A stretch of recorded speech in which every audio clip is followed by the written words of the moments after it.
আসসালামু আলাইকুম এভরিওয়ান, কেমন আছেন আপনারা সবাই? আমি আলহামদুলিল্লাহ অনেক ভালো আছি। তো চলে আসলাম সকাল সকাল আপনাদের সাথে ভিডিও শেয়ার করার জন্য। সকাল সকাল মানে সকালের ভিডিও আর কি। সকালের নাস্তা, আমি যেহেতু অসুস্থ ছিলাম, বেশ ঠান্ডা লেগেছিলো, আমার আগের ব্লগে দেখেছেন। তো সেজন্য সকালবেলা উঠে বেশ কড়া করে একটু চা বানিয়ে নিয়েছি, আর সাথে এক পিস কেক আর পাউরুটি টোস্ট করে নিয়েছি। তারপরে শরীরটা যেহেতু একদমই ভালো ছিল না, শুয়েছিলাম আমি, তো দুপুরবেলা ভাবলাম একদম খুবই সিম্পলের মধ্যে রান্না করে নিই। এই যে ছোট মাছ, এখানে এটা বাইম মাছ। বাইম মাছ মানে আমাদের এলাকায় তো এটাকে বাইম মাছই বলে, আর অন্য এলাকায় কী মাছ বলে আমি জানি না। আমি দুপুরের জন্য বাইম মাছটা ভুনা করে নিব একটু আলু দিয়ে। আমার আম্মুকে দেখতাম, আম্মু বাইম মাছটা খুব সুন্দর মতো করে ভুনা করে, এটা খেতে একদম মুরগির মাংসের মতো লাগে। তো আমিও সেভাবেই চেষ্টা করছিলাম, আমি জানি না কতটুকু পারছি। তো তার সাথে একটু কচু শাকের যে ডাঁটাটা থাকে সেই ডাঁটাটা ভাজি করে নিচ্ছি। আর যে দেখতেই পাচ্ছেন, মানে প্রচণ্ড পরিমাণে মেঘ লেগেছিল, বৃষ্টি হওয়া হওয়া ভাব, হালকা হালকা বৃষ্টি শুরুও হয়েছিল। তো এর মধ্যেই আমি রান্না করছিলাম, রান্নাঘরে মোটামুটি একটু গরম ছিল। তো যখন ওই বৃষ্টি হচ্ছিল ভালো লাগছিল, ওয়েদারটা ঠান্ডা হয়ে যাচ্ছিল। তো তারপরেই তো আমি মাছটা খুব ভালো মতো করে মশলার সাথে কষিয়ে নিচ্ছি, যেহেতু এই মাছটা ভেজে রান্না করতে হয় না, এটা এভাবে মশলার সাথে কষিয়ে তারপরেই রান্না করতে হয়, একদম ভুনা ভুনা করে রান্না করছি। এই যে তারপর বৃষ্টিতে ভেজার জন্য আমি চলে আসলাম বারান্দায়। আমার বারান্দা থেকে খুব সুন্দর মানে বৃষ্টি পাওয়া যায়। তো আমি একটু বৃষ্টিতে হাত ভেজাচ্ছিলাম, যেহেতু বৃষ্টিতে মানে ভেজার সুযোগ নেই, তো ভাবলাম যে ঠিক আছে একটু হাত ভিজিয়ে নিজের মনটাকে সান্ত্বনা দিই। আমি এখানে তারপরে চলে আসলাম আবার রান্না করতে। আমি এই বাইম মাছটার সাথে একটু সামান্য পরিমাণে আলু ভেজে সেটা দিয়ে দিয়েছি। আমার কাছে এভাবে বেশ ভালোই লাগে মাছের মধ্যে আলু ভেজে দিতে।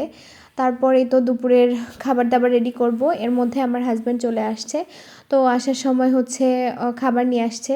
আসলে ওদের অফিসে একটু খাওয়া দাওয়ার আয়োজন করা হয়েছিল, তো সেই খাবারটা না খেয়ে আমার জন্য নিয়ে চলে আসছে, বাসায় নিয়ে আসছে, বললো যে আমি আর অফিসে খাইনি, তোমার সাথেই খাবো বাসায়। তো আমি বললাম আচ্ছা ঠিক আছে, চলো আমরা দুজনে একসাথেই খেয়ে নিই। তো আমি এখানে সব কিছু নিয়ে নিয়েছি। এখানে ছিল ভুনা খিচুড়ি আর গরুর মাংস।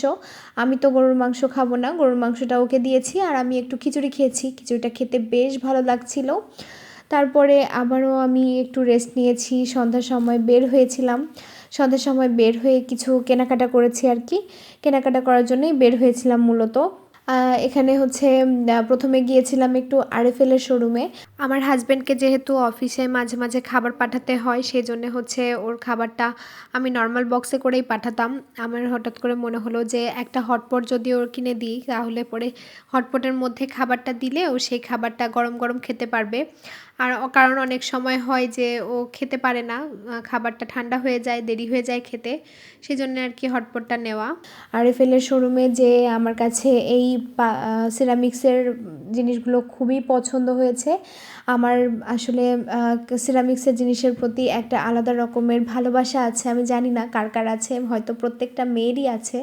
তো আমার বাসায় আসলে কিছু গেস্ট আসবে কয়েকদিন পরে, সেই জন্যে আমি এগুলো কিনে নিয়ে আসলাম, যে আমার যেহেতু নতুন সংসার, আমার কিছু নাই, গেস্টদেরকে তো আপ্যায়ন করতে হলে আমার কিছু জিনিস লাগবে। এর আগেও আমি একবার কিছু জিনিস কিনেছিলাম সিরামিক্সের, আবারও কিছু জিনিস নিয়ে আসলাম। আসলে সংসারের কেনাকাটা করতে করতে যেন সংসারের কেনাকাটা শেষই হয় না। এই বড় সাইজের ডিশটা আমার এত বেশি পছন্দ হয়েছে, আর তার সাথে ম্যাচিং করেই আমি আরও 2টা বাটি নিয়েছি, একটা কারি বোল আর একটা সম্ভবত স্যুপ বোল বলে। আমি এই প্রিন্টটা নিয়েছি কারণ আমি এর আগে আরএফএলের থেকে আরও 2টা ফিরনি বাটি বলে সেই ফিরনি বাটি কেনা হয়েছিল, তো সেগুলোর সাথে ম্যাচ করেই নিয়ে আসছি, যাতে সবগুলো একদম সেট মতো হয়ে যায়। আর তো তারপরে বাসায় আসার সময় একটু স্বপ্নতেও গিয়েছিলাম, আরও কিছু কেনাকাটা করার দরকার ছিল, সেগুলো নিয়েছি। আর তার সাথে আমার হাজব্যান্ড আমাকে আইসক্রিম কিনে দিল, বললো যে তুমি তো আইসক্রিম পছন্দ করো, নিয়ে যাও তোমার যেটা ভালো লাগে। তো আমি সবসময় ভ্যানিলা ফ্লেভারটাই নিই, তো এবার দেখলাম যে ভ্যানিলা আর ম্যাঙ্গো 2টার কম্বিনেশনে একটা ফ্লেভার এসছে, মানে 2টাই হাফ হাফ করে, তো সেটাই নিয়েছি। আমার কাছে তো ম্যাঙ্গো ফ্লেভারটাও বেশ ভালো লাগছিল, আমি যদিও সবসময় ভ্যানিলা ফ্লেভারটাই কিনি। তো তারপরে তো চলে আসলাম হচ্ছে একটু বড়া বানাতে। আমি হচ্ছে আমার বাসায় কিছু পাকা কলা ছিল, তো সেই পাকা কলাগুলো হচ্ছে ফুল চিনি দিয়ে একদম ব্লেন্ডার করে নিয়েছি। ব্লেন্ডার করে তার সাথে একটু ময়দা মিক্স করে নিয়েছি, আর মিক্স করে তারপরে ভেজে নিয়েছি যে কলার বড়াগুলো। তো যাই হোক, আজকের ভিডিওটা এই পর্যন্তই। সবাই ভালো থাকবেন। আল্লাহ হাফেজ।